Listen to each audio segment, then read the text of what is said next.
The Bird with the Crystal Plumage was released in 1970 and was directed by Dario Argento. It stars Tony Musante and Susie Kendall and is about an American writer in Rome who witnesses an unsuccessful murder attempt, although now he might be one of the people murdered. Now, this is Dario Argento's first ever film. This is his directorial debut, and although it is littered with, first-time movie maker issues, this is a lot better than some of the films that we see today. Because, we have stuff like The Kissing Booth 3, The Kissing Booth 2, The Kissing Booth, terrible, terrible movies. And it's just such a shame that we don't have films like this released anymore with such a fun name. Like, The Bird with the Crystal Plumage is such a cool name, and was one of the reasons I was like, this needs to be one of the next films of Dario Argento's that I watch. Now, let me just start by saying a con with this movie, and with it being that this is the worst dubbed movie that I've seen from Dario Argento. I just want to get that straight out of the way. Now, I don't have a problem with movies that are dubbed in English, but oh man, this was bad. Like, characters were saying stuff and just lips were not moving at all.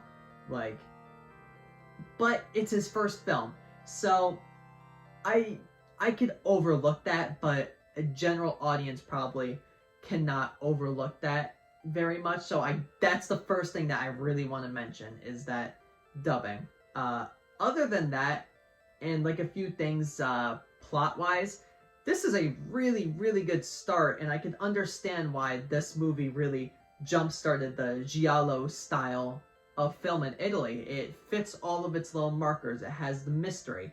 It has the blood and gore. Now, it isn't as bloody and gory as, let's say, an Opera or Suspiria or even Deep Red. It's very tame compared to some of his other works, and being that it was his first film, it makes sense. I do wish that we had a lot more blood and gore, because when people were killed, I wanted to be like, yes! Like, let's see the blood and gore! And then it's just a little blood on a pillow. And I was like, oh.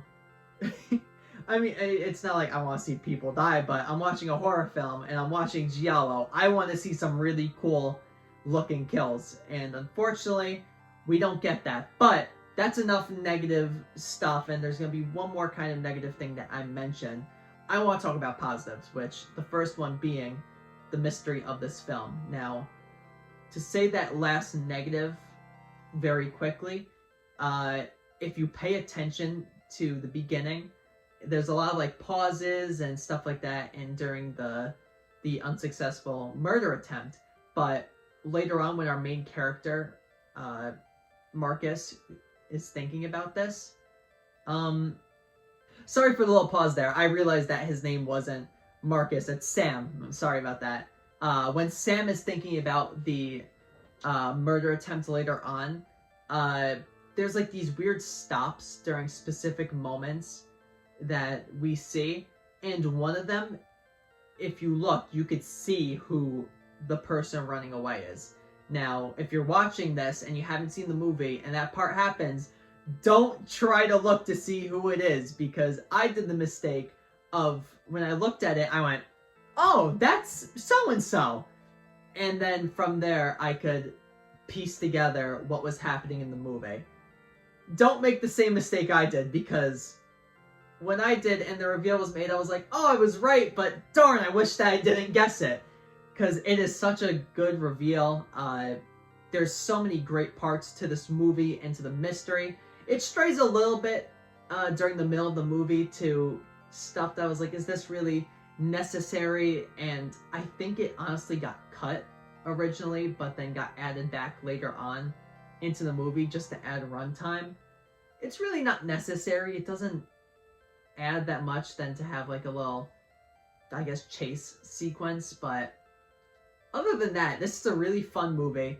Like I said, the mystery's a lot of fun. It ends up with a great reveal. Sam Delmas is an interesting character for us to follow. Julia is Julia. That's his model girlfriend or wife. I'm not sure if they're married or not. I don't remember. Just, there's so much fun to be had with this movie, and I think that when the final twist gets revealed, you'll be like, oh, I didn't expect this.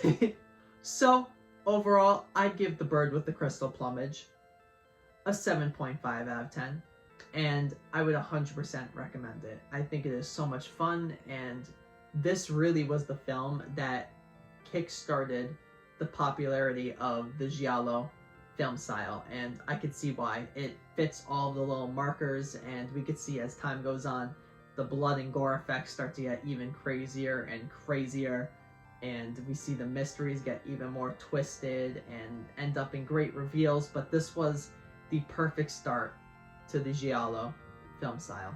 So thank you everyone for watching this review, and be on the lookout for more reviews in the future. The next one is going to be another giallo film by Dario Argento. I'm not giving it away yet. You're gonna have to wait to see what film it is, and then after that will be the review for Malignant. So be on the lookout for all of that. But let's flash forward to the next review.